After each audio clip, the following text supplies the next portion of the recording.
Anyway, let's go on to the next track, which is Half Moon. This one was written in March of 2021, first released on July of 2023, and re-released January of 2024. When they re-release it, is it the same song, or do you make changes to it? It's the same song, but I love your whiff. I'll tell you why in a sec. Sorry. You'll find out. Don't worry. This is Don't lovely. worry.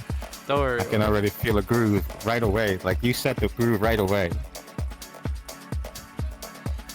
It's in that wide percussion, right? Ooh. Ooh, wait a minute. I like those sounds. I'm very familiar with those kind of sounds. Right. Yes, there was nothing there, and then she put something there.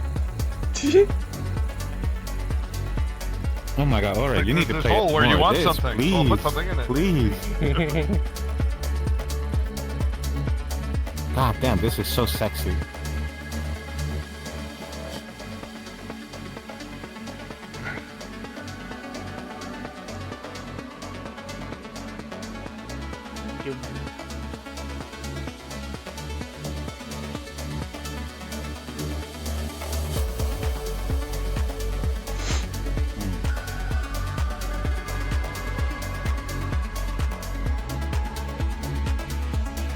Wow.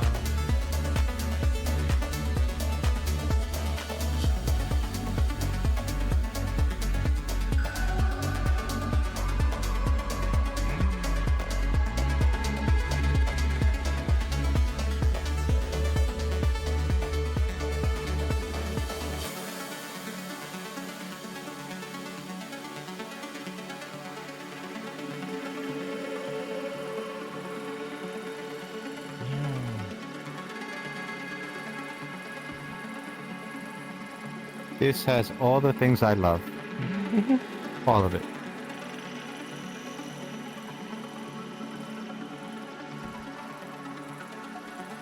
It is dynamic. Ooh. Ooh. The juxtaposition of beauty and power.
Nice run.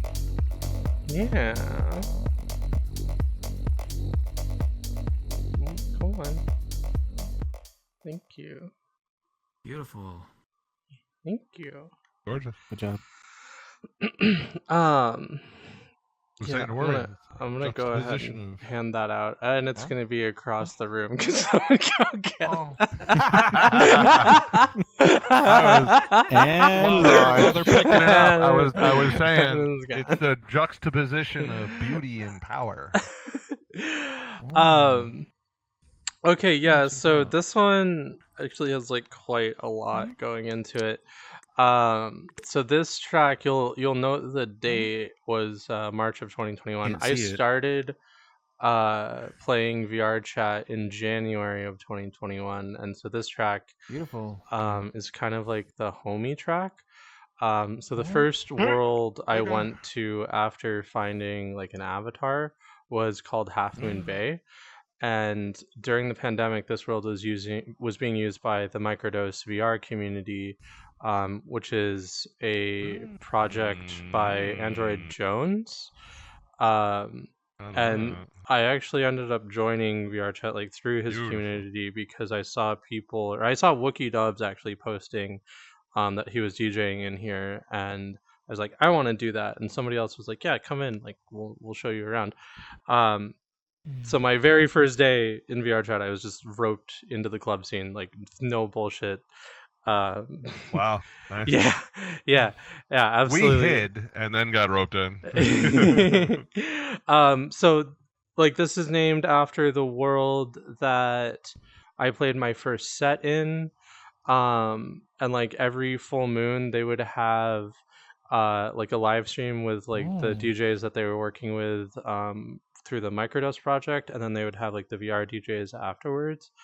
Um and then after the parties, or after we were partying at other clubs, we would just like come back because like this is peak pandemic, right? Like in the dead of winter, I Right. was like the picture I handed out Yeah. was the van studio at the time in the summer like prior to this. So this is like the dead of winter. I was in Wyoming. It was like -20 outside. Like I couldn't go anywhere. So I'm just hanging out in VR around the fire, and we're just like talking about life and shit, and those stupid 3 a.m. conversations you have, Yeah.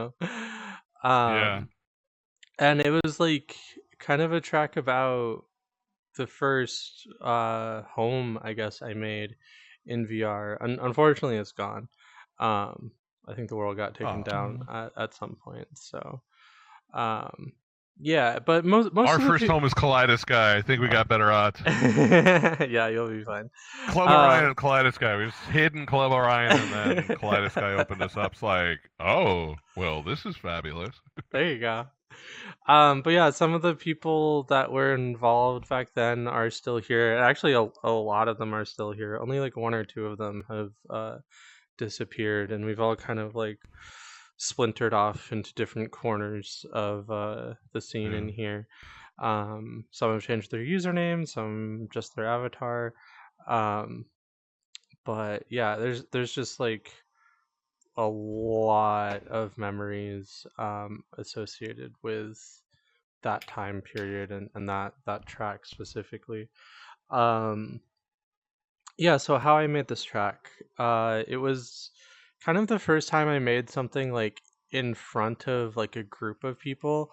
Like before, I was sharing a studio with my friend Vasily, but like this time I was like alone in the van, but I had like 5 or 6 people in Discord just kind of like watching me produce, and I would like include them Right. in, and they would just like send me like random samples, and I would just be like, I don't care what you send me, I will work it into the track. Like just give me like Yeah.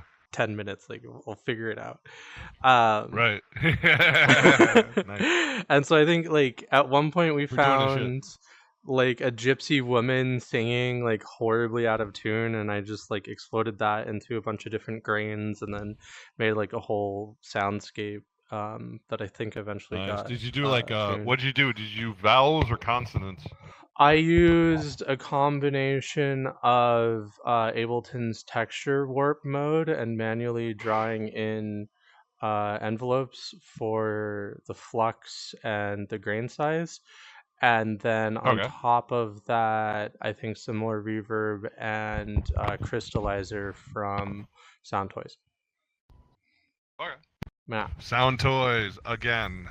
Sound Sound toys with the cool shit again is from so the top good. rope. Is so From the good. top rope.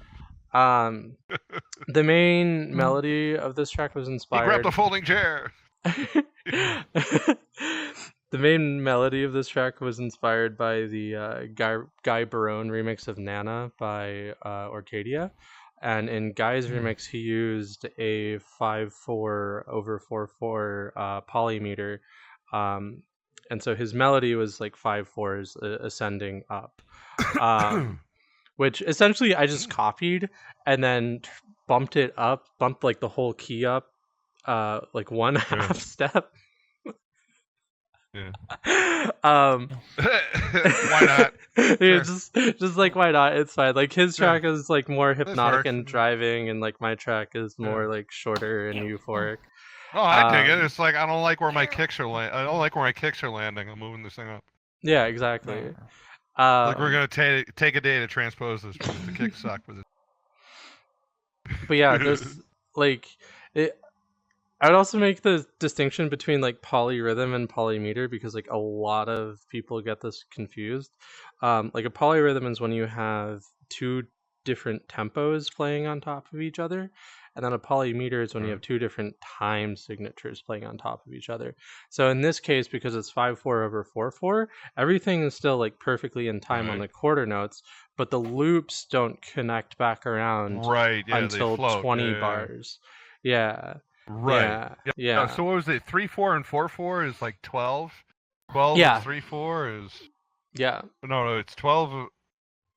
Whatever it is, I'll figure the numbers out. But I know what you mean. It's like you have an element in there. It's like elements are lining up, and there's all these other elements are just kind of like,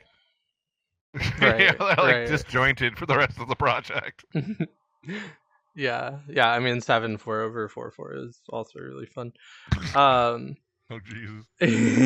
or just 7/4, or just 7/4. Sure, but I mean, so what was James Brown? James Brown worked in these like crazy fucking time signatures, like 11/4 or something weird, right? And he was like very demanding. He played in Springfield, and he took over one of the bars that I worked in regularly. He just took the whole fucking thing over. It was just like, oh no, he played Avalon, and he took over Karma Club, which is right next to Avalon, or it used to be right. I mean, until he destroyed it and turned it into House of Blues. Yeah, he was just like when he was in negotiations, it was like he took over all of Karma Club and just like expanded into this place for him and his entourage and all his dancers and everybody to do their thing. It was like, yeah, we can work in here. Nice. Mm-hmm.